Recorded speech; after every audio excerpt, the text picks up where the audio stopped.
Alright guys, I'm back with my review of this week's TNA Impact Wrestling for December 20th, 2012.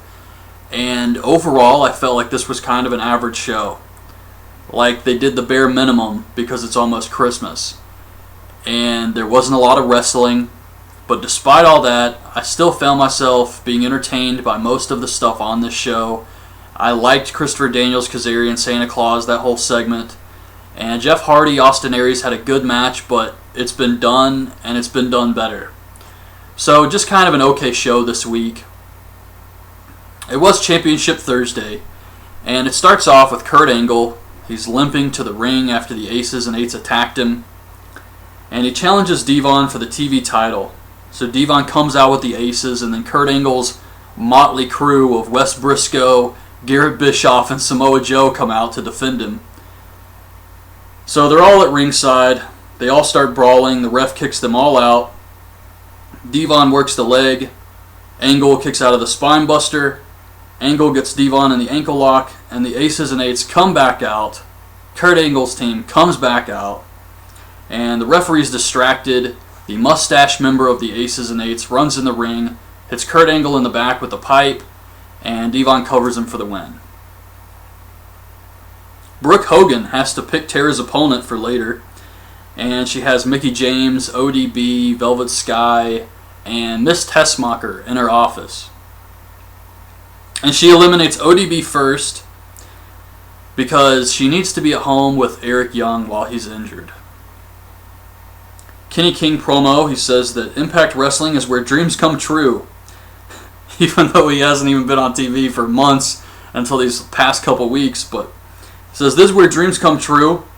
And not only did he get to wrestle RVD, but tonight he gets to tag with him. So it's Matt Morgan, Joey Ryan versus Kenny King and RVD. I guess Hogan really doesn't give a shit about that robe. Because it's been at least a month. And Matt Morgan is still wearing it. And Hogan said nothing about it. And RVD gets the hot tag. He kicks Joey Ryan right in his damn face.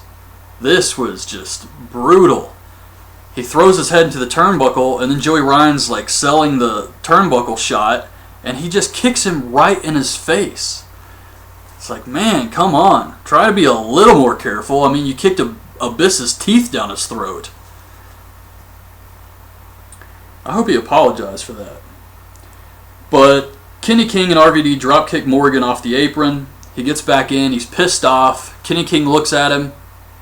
He does that, and he leaves. He takes off. So Matt Morgan hits the carbon footprint on RVD. Joey Ryan covers him, gets the win. And afterwards, Kenny King is laughing about all this.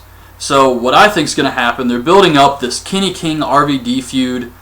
Kenny King is acting like he's really impressed by RVD, and it's one of his, I don't know, role models, guys he's always looked up to, a dream person to wrestle, but he's really just being sarcastic.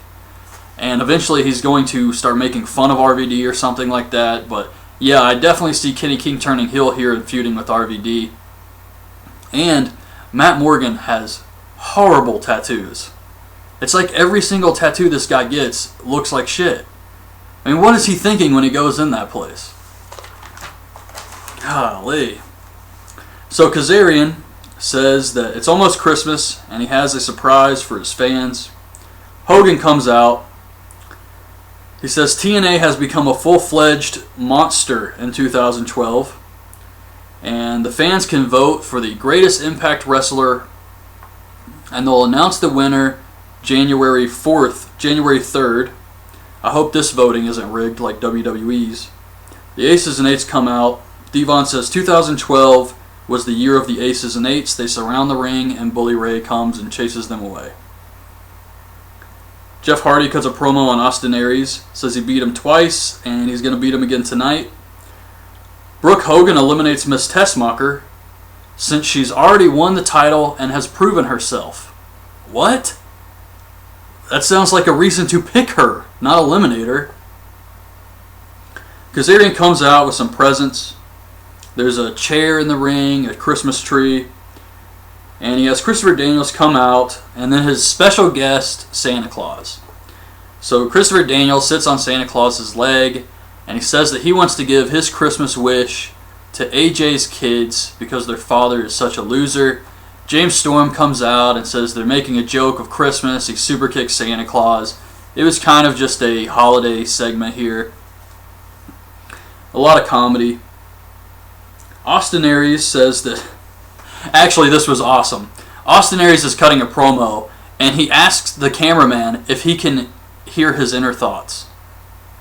And he's messing with the guy, and he's like, did you hear them? I guess I'm on a different wavelength. Poking fun at the whole Jeff Hardy inner thoughts segments. I'm so glad he did this, because that shit's gone on far too long. He says Hardy challenged him, and it's the biggest mistake of his life. The January 3rd wrestler, the big surprise, the streets will be paved in blood, they're going to be judged, all that stuff is for Sting. Seriously? Sting again? Oh my god, this was disappointing. I mean, he's just going to come back and act like he always does. What's the big surprise here? I can't even believe they're bothering promoting this. It just doesn't make any sense. I mean, Abyss would have been a nice surprise. Even Crimson, who I'm not a big fan of. If he came back as a monster heel, maybe a gimmick change, something darker, that would have been much better than Sting. I mean, it's Sting again at 50-something years old. How can anybody get excited about that? So Aces and Eights are talking about how they need numbers. Even though when it was Kurt Angle's group and the Aces and Eights earlier tonight, they clearly outnumbered them. But they need numbers. So Devon says he has someone who can be arrogant at times, but he may be pissed off enough to help them. And I'm thinking maybe Austin Aries, he's worked with the Aces, maybe Bobby Roode. Brooke Hogan chooses Mickie James to face Tara. We get Tara and Mickie James for the Knockouts title.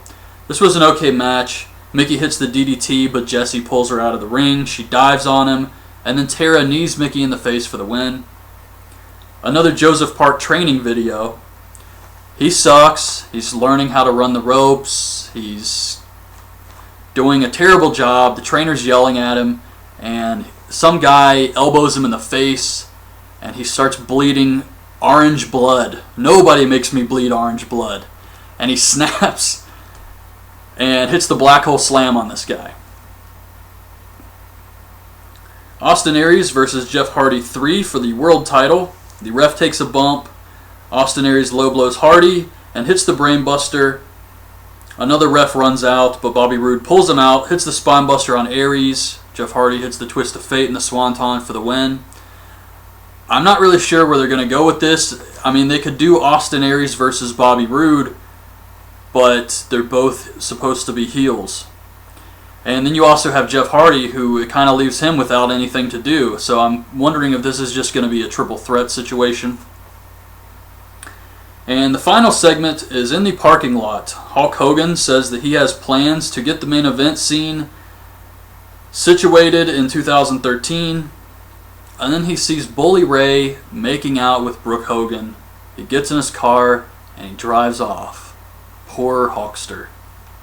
That's how the show ended. Brooke Hogan making out with Bully Ray. I mean, I was in shock. I couldn't believe this. Not really. I could give a shit about this. It's horrible, and they clearly think this is what people want to see.